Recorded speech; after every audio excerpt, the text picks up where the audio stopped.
Have you wondered what Frontier Airlines is and why they're able to offer such cheap flights compared to their competitors? Well, in this video, I'll answer some of those questions and give 3 pros and cons to flying with them.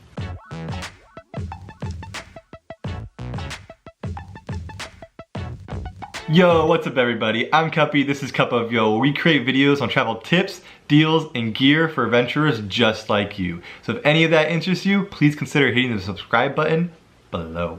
Let's start with a general explanation of what Frontier Airlines is and how it differs from some of the major airlines that you're more familiar with. Frontier Airlines is a budget airline. I like to call them Airbuses because what they seem to do is have the same flights at the same time every day, just like a bus. For example, let's say they have a flight from Denver to Tampa at 6 p.m. They'll have that same flight at 6 p.m. every day, just like a bus schedule. And one of the reasons why they're able to offer such low prices is because they're bare minimum airline and a charge for amenities airline. So if you want to pick your seat, you gotta pay. And you're only allowed a personal item, so if you're wanting to bring even a carry-on, you have to pay extra for that. And there's no complimentary drinks or food on the plane. You have to pay for all snacks and all beverages, except for water. And some of those things probably sounds like I'm naming the cons list, and I kind of am, but let me get a little bit more specific. I'll start with 3 pros, and the obvious first and most important is the price. I've honestly never seen prices as low as I've seen them with Frontier anywhere else, ever before. They truly are beginning to revolutionize the travel industry within the United States. There's other airlines that have tried to do something similar to this, namely Spirit or some other budget type airlines, but no one's really been able to figure it out. Well, Frontier has, and they're taking off with it. In 2018, they've already built multiple new hubs in many major cities with major airports, and they plan to continue that growth. That only means more ultra low prices will be coming soon. The second pro is direct flights. Most of the flights that I've seen with and taken with Frontier Airlines have been direct flights, and that's just amazing. And I'm not a layover hater.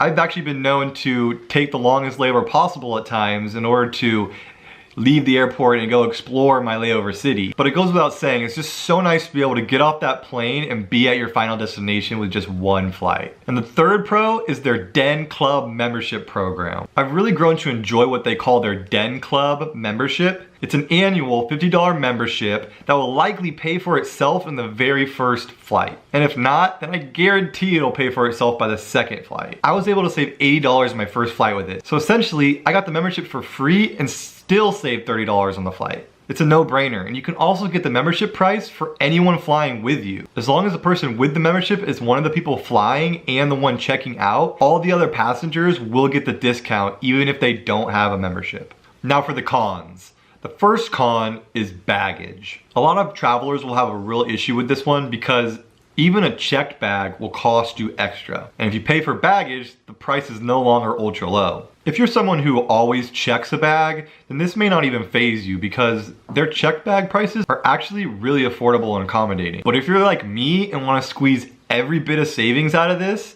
then you're gonna have to learn, just like I did, how to travel light. So you're allowed one personal item, and they consider this to be any bag that you can fit underneath the seat in front of you. I've become very good at packing just a backpack as my personal item, and it works great. I have a nice Adidas backpack that works well for now, but for someone with a nicer backpack, let's say a 50 liter or less Osprey backpack or a travel specific backpack, this will be even easier. The second con are the seats. Some may not have an issue with this, and for the majority of the flights that I've taken with Frontier, I haven't had one either. Probably because I'm so happy with all the money I'm saving. But there have been an occasional few flights, specifically the red eyes, that the seats have been a real pain in the butt.